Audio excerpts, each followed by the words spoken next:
All right, let's get going. Good afternoon.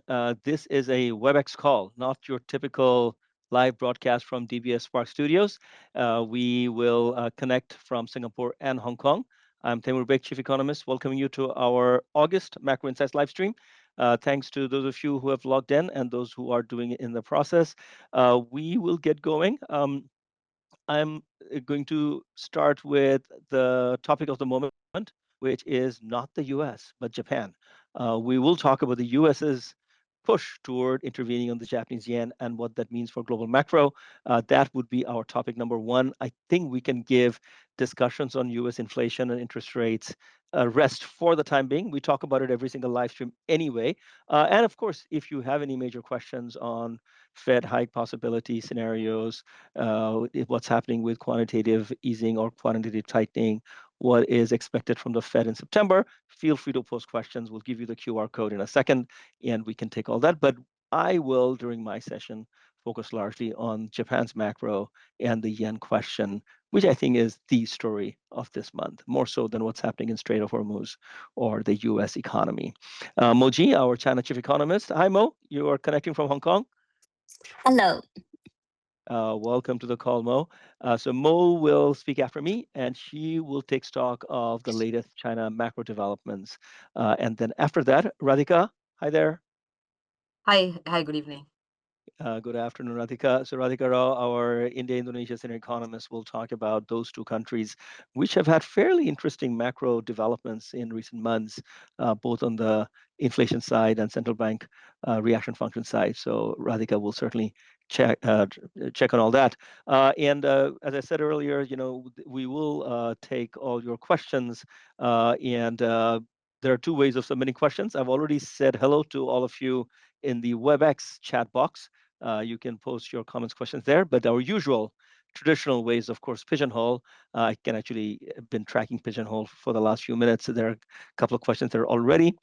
So yes, you can scan the QR code that's on the screen or type dbs.pigeonhole.at, enter the passcode macro, and you can then enter our Q&A portal and send questions, and we will take those as well. Don't worry if you can't quite manage to do that right now. After my section, Mo will flag these information, and then Radhika will do the same later on. Let's get going. I will talk about the macro dynamic of Japan and the story around yen.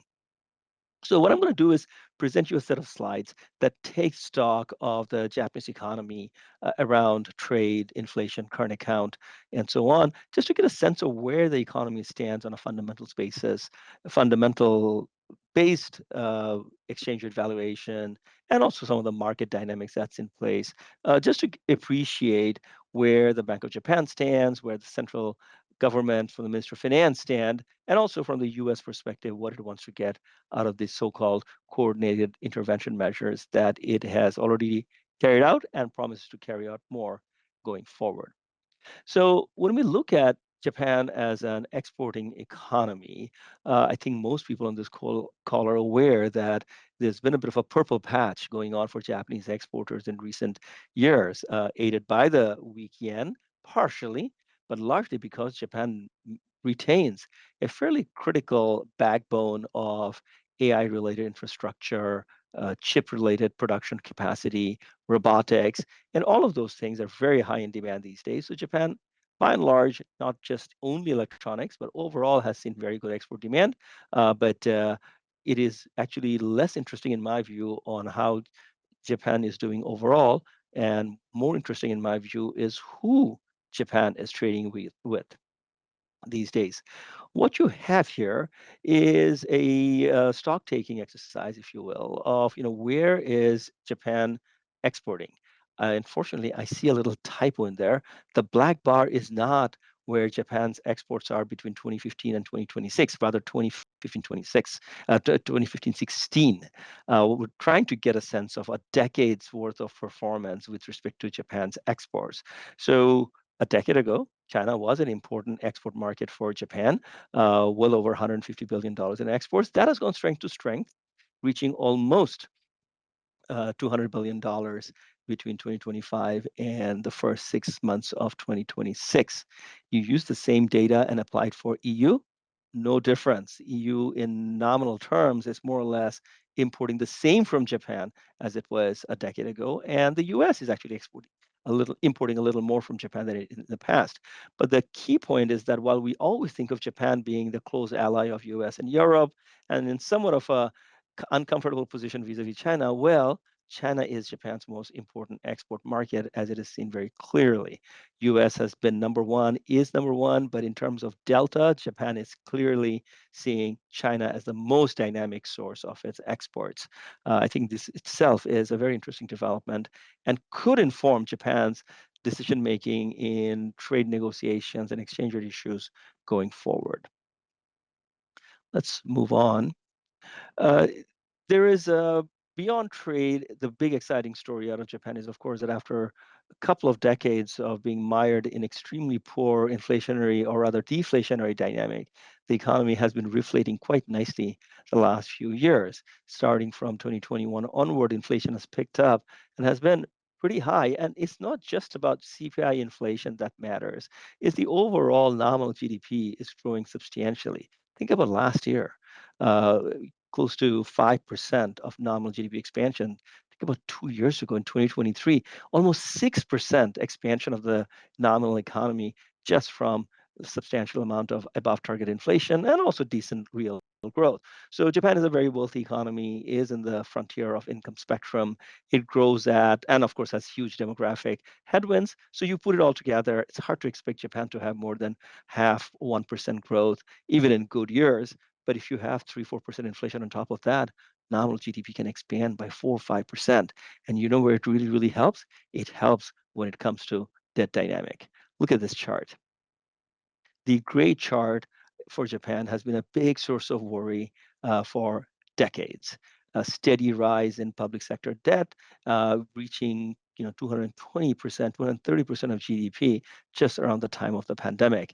And we used to always talk about the fact that even though all of this debt, more or less, is A, local currency denominated, B, largely held by domestic insurance companies, pension funds, and banks, that it does not necessarily mean there's a systemic risk. But at the end of the day, you got to pay interest on this stuff.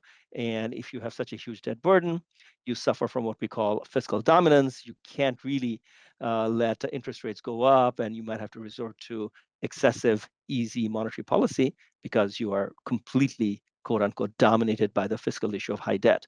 Well, look what has happened in the last 4 or 5 years.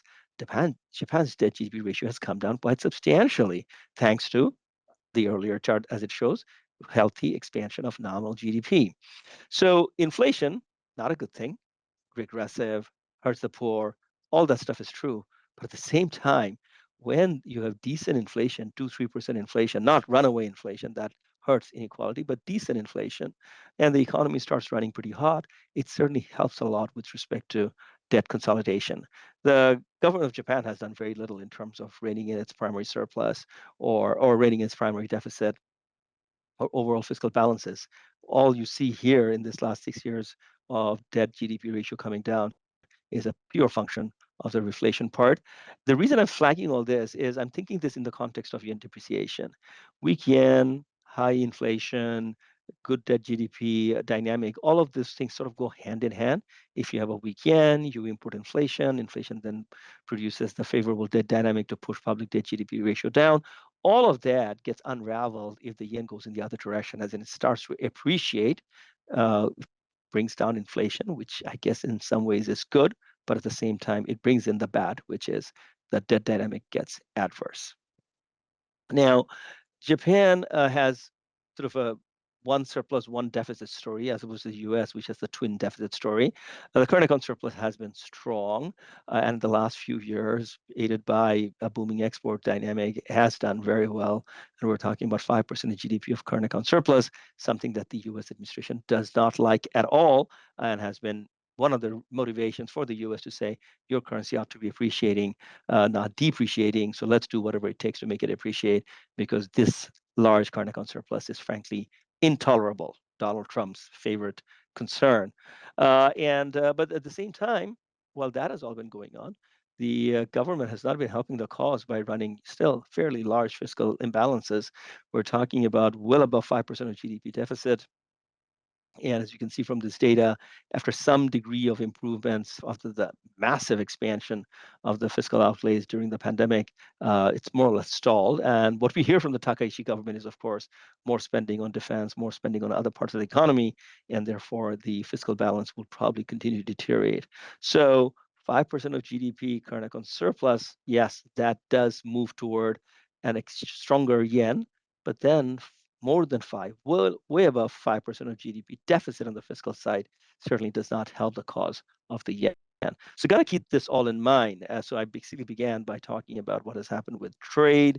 It has been aided by definitely some degree by a weaker yen, and at the same time consider the conjunction of the nominal expansion of the economy and the one deficit, one surplus dynamic that Japan has in the fiscal current account nexus.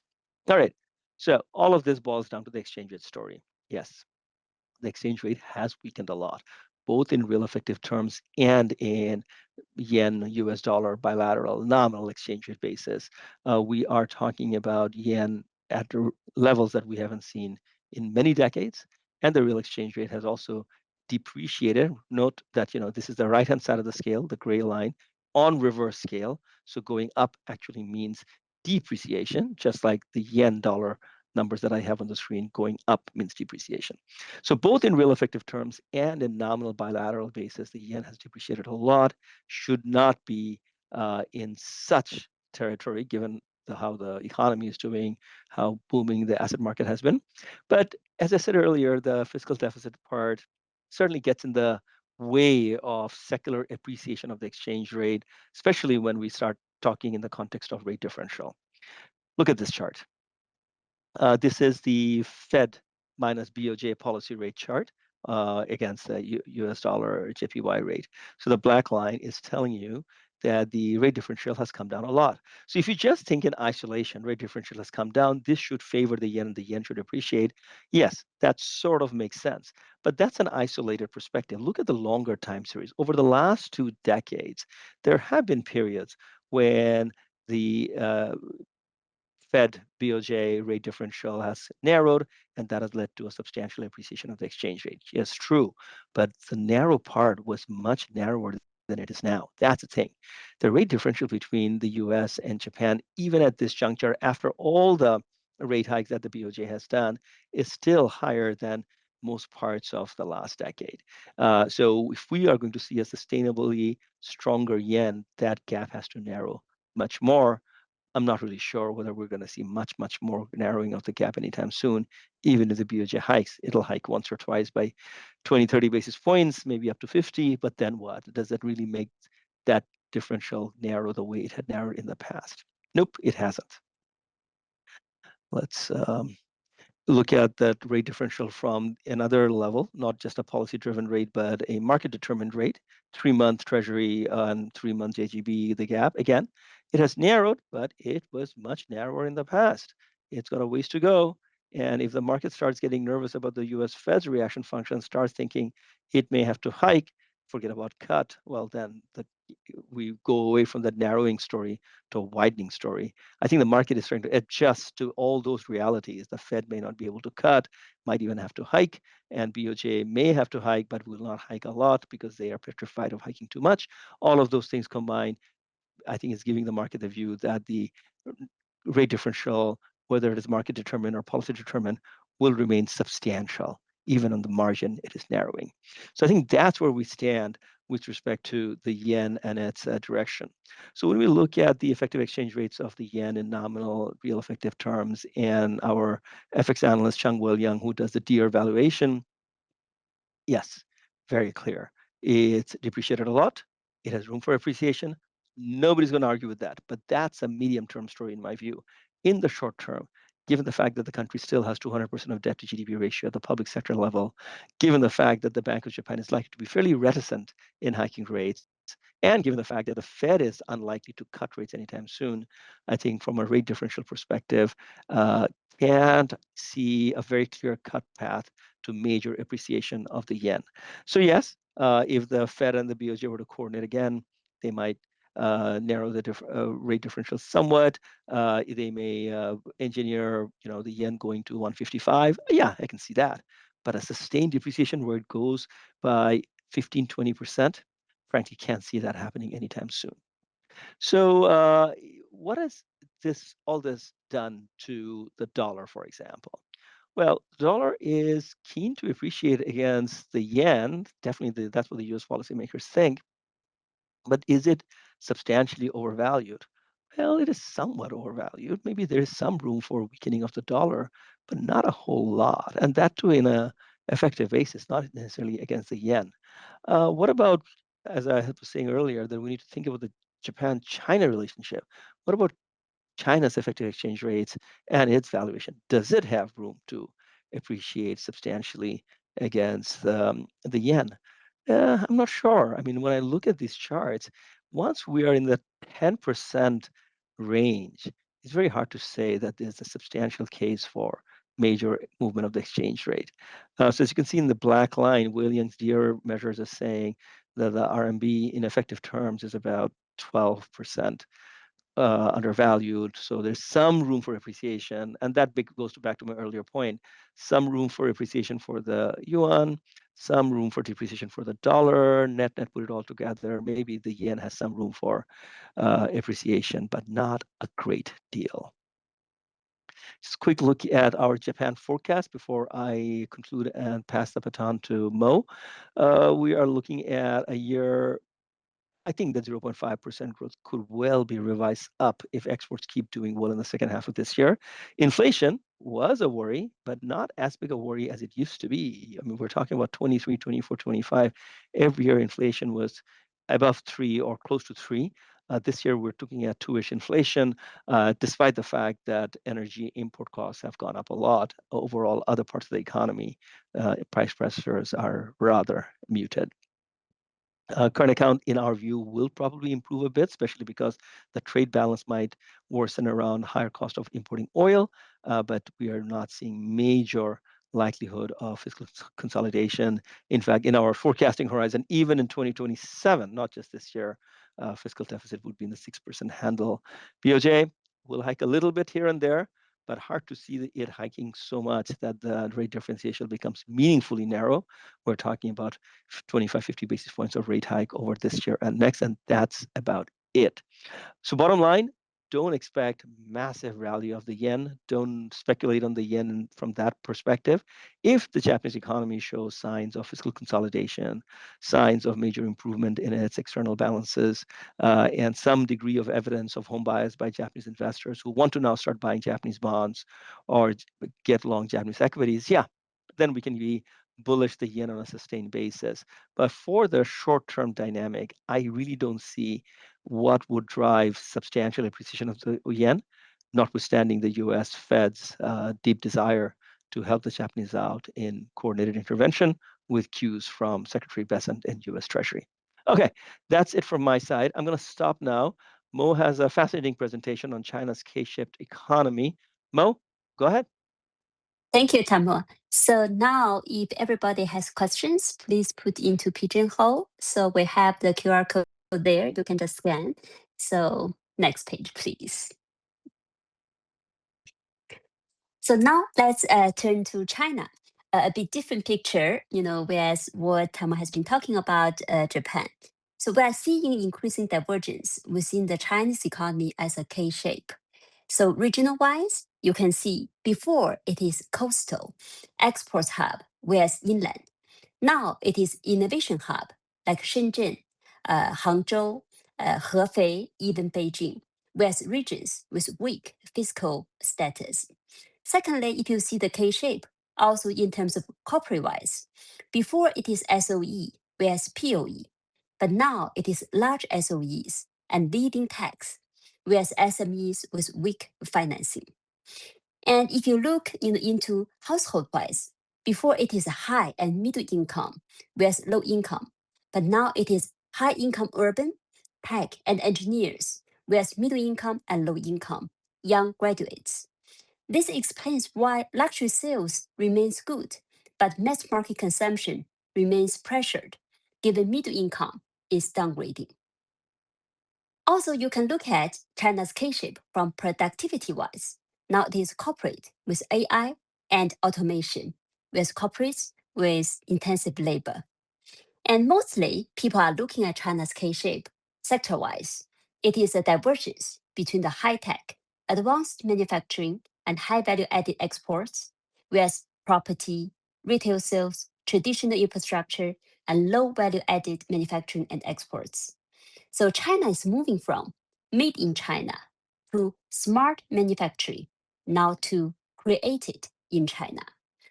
This increasing divergence will only intensify in the next few years before we see some convergence comes back, if possible, as the economy is under huge structural change.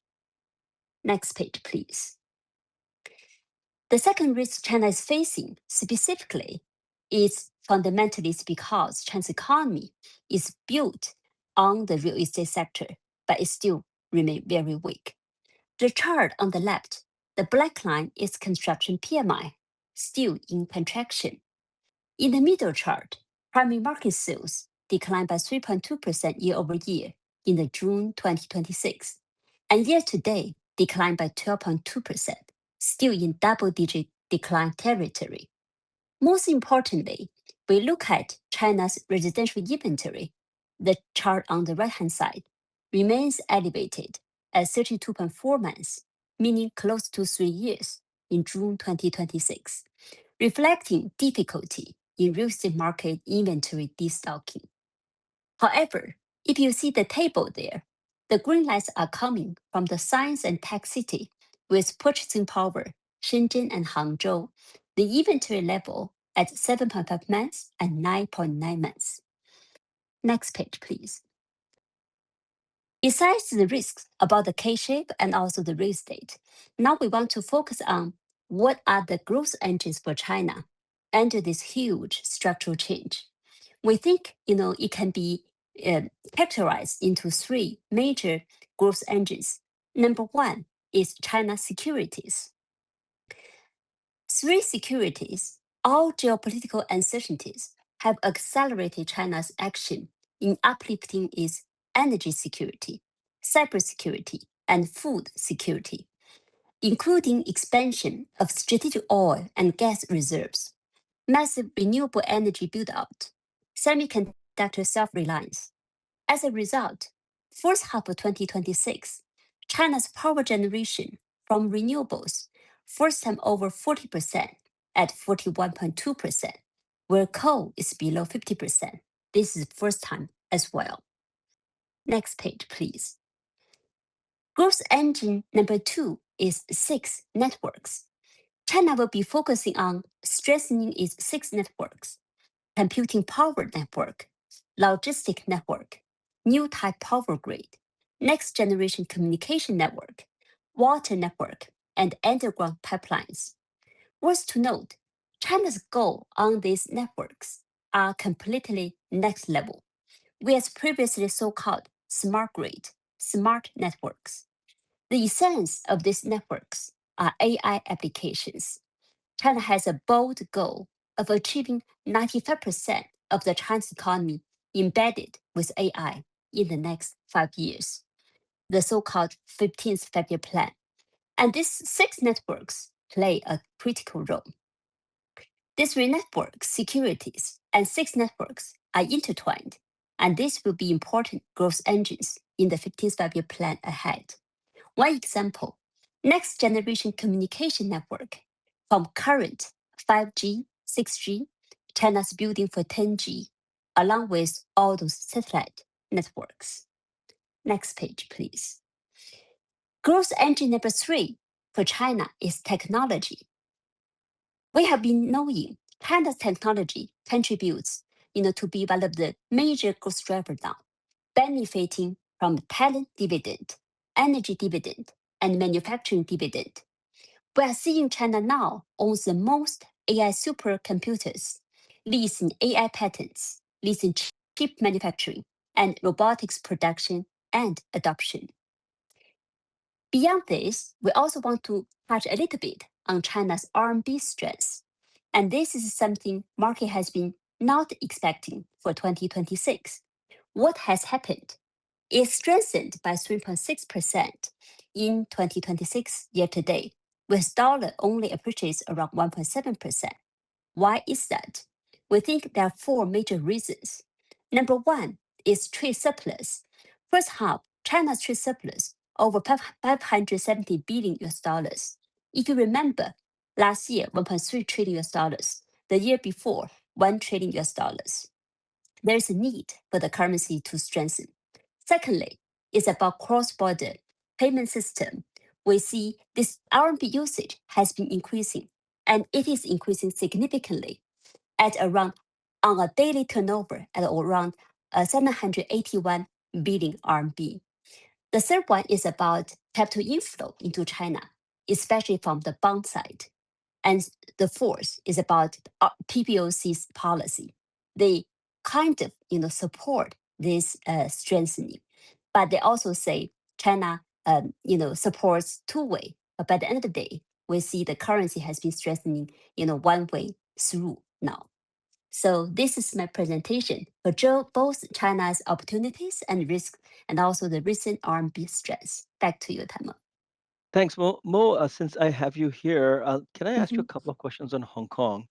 Oh, The yes. macro backdrop that you just described for China, uh, whether it is the AI boom that's happening in China or the trade boom that's happening, how is it affecting Hong Kong? Because even 2 years ago, we used to talk about how the trade war will decimate Hong Kong's capability to be a trade hub, or the crackdown on fintech companies in China was having a very negative effect on Hong Kong's capital markets. So, how do we contextualize Hong Kong's economic outlook given what's happening in China right now? Currently, Hong Kong, we have been relatively very positive. In a way, as you said, because China's trade this year also is very strong. Hong Kong, the trade has been exceptionally strong. Exports grew 53.4% in June, reaching Hong Kong dollar 641 billion, mainly driven by AI, electronic cycle, China export, and Asian supply chain integration, along with the trade front loading and some base effects. So in terms of Hong Kong's capital markets, it's also very strong, not only about IPO, but also global fund, return. So this also potentially there is about potential tax cuts for portfolio managers and etc. So this is why we are seeing Hong Kong capital markets dollar liquidity has been very abundant as well. Well, good to hear that. Just amazing the turnaround by Hong Kong. Even just a couple of years ago, everybody was busy writing it off, and we were, I think, early on seeing the turnaround, and now everybody's seeing it. So yeah, great going.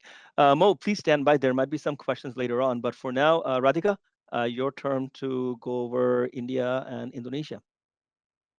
Thank you so much, Taimur. Hi, everyone. Just a quick reminder on the QR code. If you have any questions, please do, put them in there, and we will take it towards the end of the session. So let me go to mine. And I thought before I go into India and Indonesia, I'll just draw out a larger backdrop, borrowing some from what Mo mentioned as well, because, it kind of provides a context of what India and Indonesia's two economies are operating against. So when you see the next slide, you'll actually see that it's been partly, I would not say partly, I would say mostly a trade-driven story. There are countries in the region, if you look at ASEAN or look at Asia at large, which are very export-oriented, on the back of China's own goals, on the back of the Western markets' own goals on Taiwan. Quite a few of these corridors have actually proven to be very big pull factors in terms of electronics, semiconductors, and AI-related equipment. There are many countries in the region which are kind of, the final assembly for these components are also in some part of the value chain, and exports have been kind of secularly pulled up if you have presence in that particular sector. So we have seen that. So when we do take an EM-wide gauge, take China out of it, you can see that it barring one or two countries, at a headline level, you've seen a very sharp lift off. That's not only trade, you actually see the FDI beat being very strong as well. You can see that in the middle chart, where Southeast Asia, direct contrast to how trends were in East Asia, you've seen Southeast Asia inflows actually go up. South Asia, which is a very small part and perhaps volume-wise very small, value-wise very small, but has also seen a bit of a lift-off. So these regions are becoming quite important from a investment point of view as well. These could be investors from the US, from Europe, as well as ASEAN. In fact, Singapore itself is a very big investor in quite a few countries in the region, including India and Indonesia, for example. All of this has meant upward growth projections.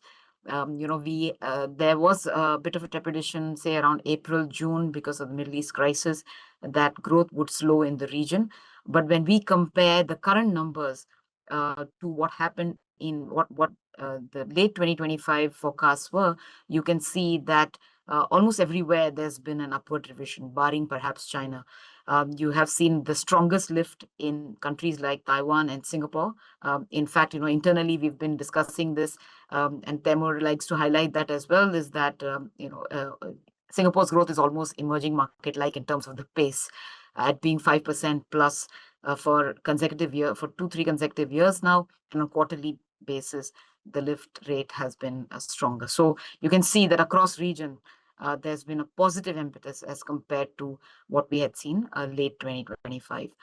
With this backdrop, let me then get into the country focus. India has been, I would think, because of the geopolitical crisis, was one of the most important talking points, not least because it's highly dependent on imported fuel. This is everywhere from crude oil to some of the other distills to, you can see LPG, natural gas, as well as some fertilizer components. So how has the economy fared through all of this? I think there's been a considerable knock-on impact on the financial markets, but when you see from the real economy point of view, the good thing that had perhaps already been set into motion was that India had begun to diversify, the countries from where it buys this fuel, buys crude for that matter, and Russia really stands out from that point of view, and I think that push has continued to happen, which is that Russia is now becoming a bigger and bigger market of importance, especially to source fuel from. And you can see that some of the other countries are also there. UAE, US, for example, has moved up the ranks. Used to be the 5th largest market from where India used to source, and now it's become 4th. And there are some other countries like Angola and Venezuela as well, which has come into the mix. Iran has become important as well. Because of the geopolitical tensions, we have seen a few more countries begin to export, which weren't exporting before. That kind of also explains why oil prices are doing what they're doing, which is that much more supply has come back to the market. Not surprisingly, more expensive oil has meant wider trade deficits. You can see that in terms of the oil pickup, and you can see that on a monthly basis, it's been quite significant, about 30 billion deficit overall, a big part of which has been thanks to the oil bill. Inflation, not surprisingly, when you look at component-wise inflation, you can see gas, diesel, refined, ATF, which is air turbine fuel. All of these prices are up compared to the same time last year, anywhere between 10 to 15%. But if you see the latest inflation number that came out, these fuel prices are reflected there. But there are some other factors which are kind of offsetting the impact. So net, we have seen in India's inflation kind of averaging out around the 4.5% mark. In the next slide, then we take stock of what has this inflation risk meant for an overall growth inflation mix. I just told you about inflation. Inflation is kind of stabilizing around the 4.5% mark. We think some months could be closer to 5%. But when you look at it from a top-down point of view, it's very clear that where is this risk coming from? It's food and fuel mostly. As of now, there's very little signs of these pressures getting more broad-based, more generalized, which means that the central bank can rest easy from the point of view of worrying about inflation becoming a vicious cycle. So at this point, they aren't worried about that, and that's why they sounded quite neutral when they met recently. What helps is also that growth is really maintaining a very strong beat despite geopolitical tensions. In fact, the next number should be out later this month, and we are looking for almost 7.5% growth. So despite oil being where it is, despite trade being a bit of a drag on the headline, growth we think is likely to be upwards of 7% at the starting of the year, kind of lending an upside bias to our full year growth forecast. While all of this is about real growth, I think the next question to ask is what's happening with the financial markets. Very important because India did, face this geopolitical risk with a larger risk premium. And when you look at the next slide, you will see that there was, these worries about oil and what that means for India had led to a fair amount of outflows from the domestic markets. In fact, some of this has got to do with predating the Middle East crisis as well, because equity markets in India have not been doing as well as some of the stellar ones in North Asia, Taiwan, Korea, for one. So you had seen outflows from the equity markets, you had seen outflows from the debt market, and all of that meant there was nothing really substantial to support the currency. And you did see the dollar rupee weaken successively to record lows. Then comes the central bank, puts in a lot of measures. You can see the variety of measures that have been put in. That has led to an improvement in the capital account. It's from expectations that the BOP will be a net deficit. It's now likely to be a strong surplus. So, that helps current account, even if his current account is big. The financing side actually is going to be very helpful. So when you see the slide after that, we've spoken about the capital account in the next slide. I wanted to just distill it down to the currency performance and then the bond market. In the currency, try to compare it with the EM at large and Asia at large as well.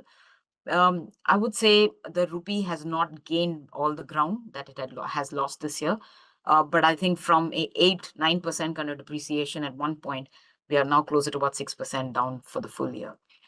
So if you compare level to level, dollar rupee was closer to about 97. Now you see it kind of hovering around the 95 mark. And I think that is kind of fair value at this point because the geopolitical risks have not gone away, but there is ample pipeline for dollar flows. So helps it, stabilize a bit, but really not appreciate given where the other currencies are.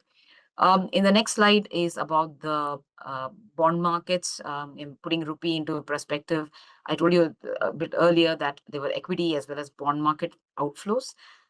But you've seen since June, since kind of you can, ballpark see that once the measures were put into place by the central bank, the external environment also turned around a bit. The flows have improved. So the equity market, for one, you begin to see a trickle of inflows back. Nothing to shout about, especially if you see what's happening in the region. But after seeing accumulative almost 20 billion outflows, for a few months put together, you're actually seeing a bit of sliver of hope by way of inflows coming back in. I think the more exciting bit is in the next slide, which will give you the bond markets.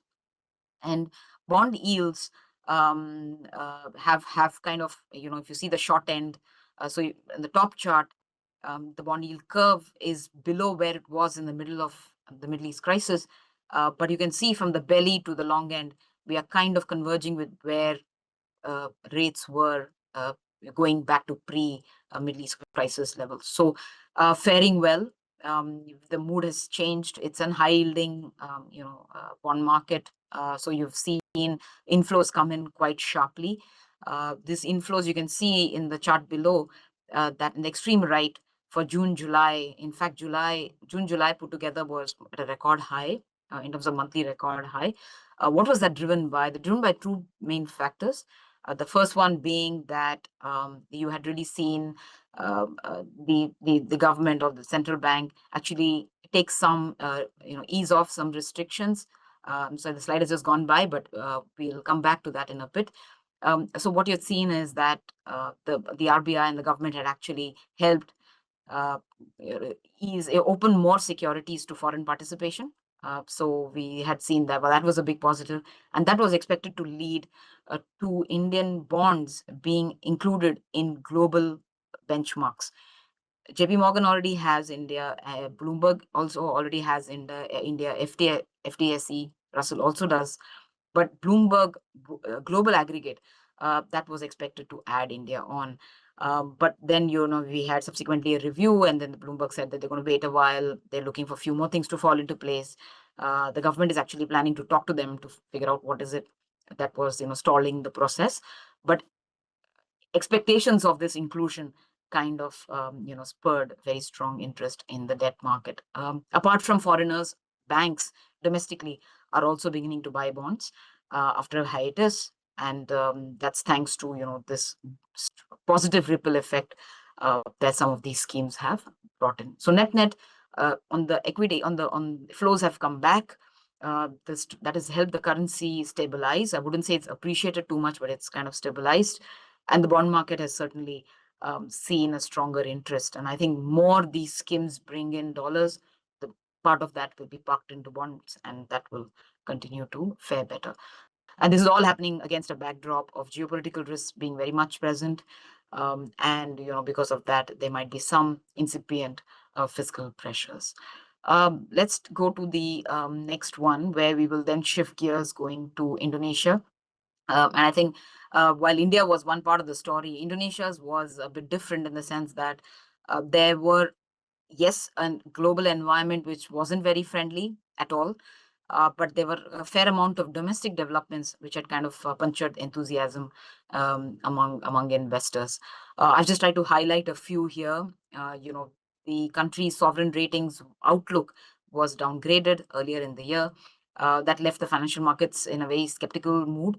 There were also some institutional level changes that were brought about. Decision making was increasingly becoming centralized. MSCI index provider put the index on watch for a potential downgrade. So quite a few things actually came together and hurt sentiments, hurt real economy to some extent, but to a larger end, you'd actually seen the financial markets, a lot of volatility in the domestic financial markets. So where are we at this point? We're at a little bit more than half-year mark. I would say that there is a bit of a turnaround in the air, turnaround in sentiments. After Moody's and Fitch lowered the outlook, S&P came out to affirm ratings. They did not change the outlook. But I don't think the other rating agencies are going to change their outlooks in a hurry. Unlikely from negative to positive, because while things are not getting more negative, is to fall into place for sentiment to turn decisively positive. So that was on the fiscal. In the next bubble, we will see what's looking at the financial markets. There's a new BI governor who's going to take over. I think we are better informed now than we were last week. It does look like the deputy governor is a leading and the only candidate at this point to become the new governor. She's well known in the financial markets, comes with vast experience. She's been at the helm for quite some time, very deeply involved with the present monetary policy framework. So that keeps her in good stead. I think that's good for policy continuity. In the next bubble is the centralized decision making. The markets are waiting to see. There's a new export agency. What is its role? How big is it going to get? And the last one is on the governance structure. Are institutions independent? Are there ample checks and balances? So that really comes under the umbrella of governance. So that all of these questions are something that investors are looking for in the second half. And I think to some extent, there is an understanding that the narrative by the administration, by the government, has become a bit more constructive compared to the first half of the year.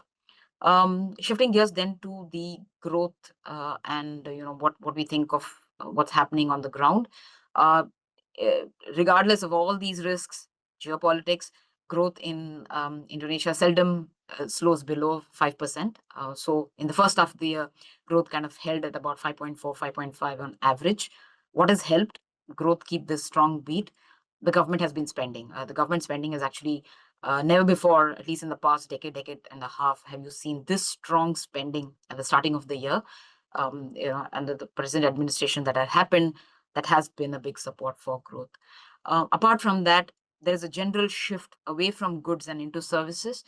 So services have been growing at 10, 12 double digit for a few quarters now. So that's also kind of giving you this mix of a firmer growth momentum than what the high frequency seems to suggest. So for the full year, we are at about 5.3%. I think we are comfortable where we are at this point, because second half of the year, some of this is likely to give way. And the central bank has also hiked rates. So policy conditions have certainly tightened. In the next slide, then we speak about bit about the flows and markets. Just like India and the rupee, in Indonesia, the rupiah was certainly a big discussion point. We have seen dollar rupiah maintain a one-side bias, even though regardless of what's happening to the dollar index. So it's not surprising that the central bank had to hike rates. They hike rates by about 100 basis points already. Right now, the rupiah has stabilized. So this month, I don't think they're going to change rates. But I do think the risk remains, depending on what the Fed does, what US rates look like. So they will conserve some ammunition for that. In the next slide, I'll just also highlight, because we were asked by some investors, why is it that they can't just intervene and get away and they have to hike rates? First of all, the currency is enshrined in the central bank's policy mandate. The other bit is that the reserve coverage, that's the FX reserves coverage, has been coming down, right? So the reserves at a nominal level are not growing as fast, and at coverage level, when you compare with the number of months of imports, it's at just below 6. So not, I would say, not at risk levels, but has come down. So kind of restrains the room that the government has, or the central bank has, to go ahead and intervene too much. So hence, I think the route will be to go towards rate hikes if the currency again comes under pressure. And for that, we will look at global reasons quite closely. In the next, I'm kind of coming down to my last couple of slides. Other big questions is, will the sovereign get downgraded? Are the risks still present? I would say the risks are still there, but I would say it's not very, very, as large or as notable, as material as it was in the starting of the year. The government has taken note of the fact that, markets have not taken it well, that spending can just go without any revenue measure. So they have actually seeking to cut back on spending on some of the flagship schemes. But the biggest sticking point is the lack of pickup in government, the revenue growth, or revenue as a percentage of GDP. Sovereign, agencies have been flagging this risk for quite some time, and that remains. So there are reasons why the rating would be on tenterhooks, but that we don't think there's going to be an outright downgrade, because I think the benefit of doubt will be with the administration. To summarize all of this, in the next slide, we've just, I've spoken at large on the region, but distilled down much more to India and Indonesia. It's quite clear that growth-wise, the region, ASEAN, India, Indonesia in particular, all of these are likely to do better than what was expected earlier. The peak of rate hike cycle for now, because of geopolitics, has passed, but almost all policymakers looking at the Fed next, and impulse there to decide what to do. And the region, in terms of FDI, in terms of trade, continues to benefit from China +1, Taiwan +1, and Japan +1. So quite a bit of interest generally from the Western counterparts as well as the region on investing into the region. We will look at final word on the risks. I didn't really speak on El Nino. That's a developing story. But US Fed odds, as well as how bad geopolitics gets again, will be something that we're going to keep a close eye on. I'll catch a breath here and pass it on to Taimur. Thank you so much for your time and attention. Thank you, Radhika. I'm not going to be able to give you too much time to breathe, unfortunately, because the first question on Pigeonhole would be related to you. But bear with me for a second, because I need to stop sharing the PowerPoint.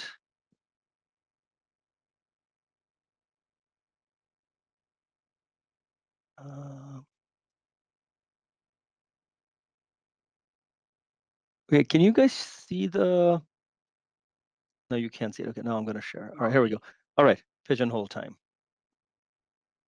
So meanwhile, if there are any more questions, the QR code is again flashing on your screen. Please do feel free to put your questions in. Right. Okay, Radhika. Indonesia is still facing risks of downgrade. Do you agree? What are the other risks?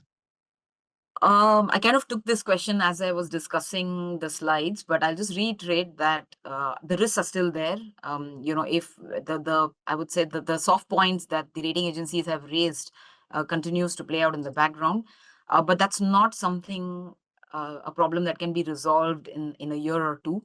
I think what the agencies are looking for is a fiscal roadmap to get to higher revenue as a percentage of GDP, lower interest payments as a percentage of overall spending, and generally get debt into order. So these things are, again, I think what the government or administration can do in the very short term is to keep their steps more affirmative or more positive. Adhere to the fiscal deficit ceiling, which they've already said they would do. The other right thing that's going on is flagship schemes had a very high proportion of spending being channeled towards that. They've cut that by 1/3, especially for one of the schemes. So these are all movements in the right direction. So I think that kind of staves off risks of imminent downgrade. But I think outlook being negative is likely to remain. Agencies speaking here and there about pipeline risk is here to remain. So to answer the question, I would say no downgrade, no outright downgrade, but risks do linger, and a fiscal framework would kind of have to be done to mitigate that risk. Radhika, you were talking earlier when you were discussing India that the capital flows have picked up and some of the schemes that the authorities have put together have been very successful. Success, nobody can argue. It has been substantially successful. I guess my question is the cost of these schemes. The FCNRB scheme does entail the government to underwrite quite a bit of the risks, and it is a swap, and a few years' time, it has to be unwound. So what's your sense of whether this is worth it? It's a good question. Worth it is often an ideological question, I would say. But if I were to look at it from a couple of lenses, I think it's an important question because uh, when the government or the central bank ran this scheme the last time, which was in 2013, they had received much less scale of inflows, right? That time it topped off at about 30 billion, a bit over that. Uh, this time around, it's already expectation is it would be 3 times of that, or at least 2 times of that amount. One way to look at it is at a percentage of overall reserves. And I think when you look at it from that point of view, back then and now, the limit could be about 70, 80 billion. We'll be still quite within the required. There is no percentage to talk of. I mean, this is just a gauge that we are looking at ourselves. At about 10, 12% of reserves is still okay, manageable. Because you're absolutely right. 3 years from now, 5 years from now, that's the tenor of the deposits, for example, have going to mature. They'll have to be returned back. So you need to have that many dollars in the system. So I think the reserves generally are much, much bigger than where they were back in 2013. They're at about 700 billion. So ample to be able to return this. This is all assuming 700 billion remains thereabouts in 3 years from now. There. So yes, I think these measures were put into place to handle the problem on hand, which is a paucity of flows in general. And I think it has met that need. But certainly this is not a long-term fix. These schemes will run out in September. The other window runs out in December. So after that, we're going to be back on how stronger FDI inflows, how stronger portfolio inflows. So this is not going to happen time and again, right? So yes, I think so. To answer your question, I would say it's a good fix for the time being. It's manageable insofar as it is, say 70, 80 billion totally. And when it matures, it can be paid out of the reserves that the country has. But as a point of view, is this the best that can happen? Yes, I think it solves the problem here and now. But I think say about 2-3 quarters from now, we will have to revisit the main channels by which flows come in, which will be portfolio and, more importantly, FDI. Those will certainly be the bigger watch factors. Right. I suppose my angle, in addition to the ones that you just pointed out, I mean, they're absolutely correct that time will tell. In a way, you could argue that RBI under Raghuram Rajan got lucky that the Fed stopped the taper tantrum, and then global liquidity improved, and as a result, by the time the swaps came due in the FCNRB back in 2013, India actually ended up making money. Let's see whether that sort of luck stays with this governor or not, because just from an exchange rate management perspective, Radhika, I don't think anybody's talking about the Indian exchange rate being significantly misaligned, even at 92, 93 to the dollar. I mean, misalignment is what the yen has. Misalignment is where we see the US dollar, not necessarily in the case of Indian rupee, especially for an oil importing economy facing a terms of trade shock. There ought to be some weakness. Radhika, I actually have one more question on the screen for you right now. What's your assessment on the fiscal situation, given that we're headed into a busy political calendar in a month as we step into UP election season? Okay, so fiscal situation wise, at the center level, I think the markets have kind of oriented to the fact that the deficits, even if there's a slight slippage, they have especially the bond markets haven't really reacted much. And that, I think, a case in point is a couple of months back when it was suggested that the deficit target could be overshot by anywhere between 40 to 50 basis points. Nobody batted an eyelid, saying this can be absorbed by the markets. It's not that much of a risk. I think the big good point this question brings up is what's happening on the states front. States have and have continued to be a bit of at a perilous situation when you look at it from an aggregate point of view or from a state specific balance, because what you've seen is that as these state elections have come up, the whole policy towards providing more freebies, by way of free transport or by way of free electricity or by putting more money on the hands of, say, the women in the state, these kind of programs have increasingly come about. Coming at a point when they are not able to raise as much revenue, because good part of the revenue has now come under the GST umbrella. There are very few revenue umbrellas segments that are left outside in the state's hand. So net, what you've seen is the expenditure demands have gone up, but the revenues have not been, equally kept up. So not only UP, we have had a few other states, even in down south, which have faced a similar problem, questions being asked with whether fiscally it can be managed. I think this drum is going to blow. I mean, I would say beat again as we go closer to the UP elections. I think it looks like very, very clearly on an aggregate level that state deficit is going to be upwards of 3% of GDP for another successive year. There's no easy way to put it. I think higher devolution of taxes by the center is one way to do it. The other way is to curb spending. But as these elections show, differing calendars, that bringing spending under control has become quite difficult. Right. But I think also, to be fair to the states, I think in the last decade or so, we have seen not much devolution of taxes to the states, but definitely devolution of spending responsibility to the states. And that also explains to some extent why on a consolidated basis, we haven't seen that much of a worsening of the fiscal balances, but on the distributional of the balance between states and center, we have seen same things. Okay, Mo, quickly, I see that now we have a deluge of questions just as we're ready to wrap up. Mo, question on Hong Kong. You've touched on this already. Just a few quick words on Hong Kong rates and liquidity.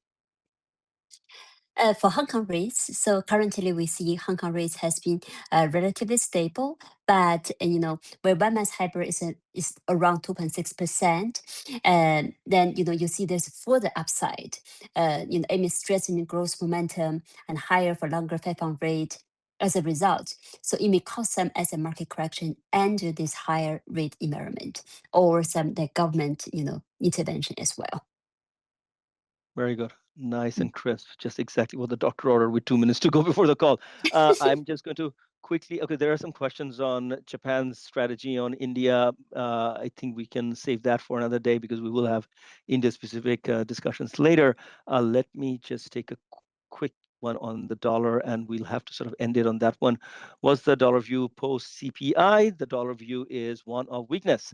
I think that if the Fed, in my view, I've been very lazy with my forecast, and I've called for Fed to do nothing for a very long time, during which time the market pricing sort of went toward like 2 hikes this year. Now it's down to 1 hike. I think sooner or later it'll come to the reckoning. It'll be 0 hike this year. In that backdrop, as the market sort of adjusts to that view that the Fed is not hiking any longer, I think the yens of the world will have some room to appreciate against the dollar. But again, just to reiterate the earlier point, some depreciation of the dollar and some appreciation of currencies. We're not talking about Plaza Accord type massive seismic swing that completely changes the global economic outlook because the dollar or the US sort of insists on a 20-30% appreciation of the rest of the world. Those days are just not going to happen anymore. The Japanese yielded to that in the 80s, and that brought economic disaster for them. Nobody else is going to go for that. So let's just stop in that point that yes, we are sort of, short the dollar, but not in a very big way, because we don't think there'll be that much appetite to absorb massive appreciation on the side of Asia. Thanks everybody for dialing in. We're going to wrap it up. Mo, Radhika, thank you so much for being with me this afternoon. We will come back to you in September. Until then, everybody, stay healthy, stay safe. Bye-bye.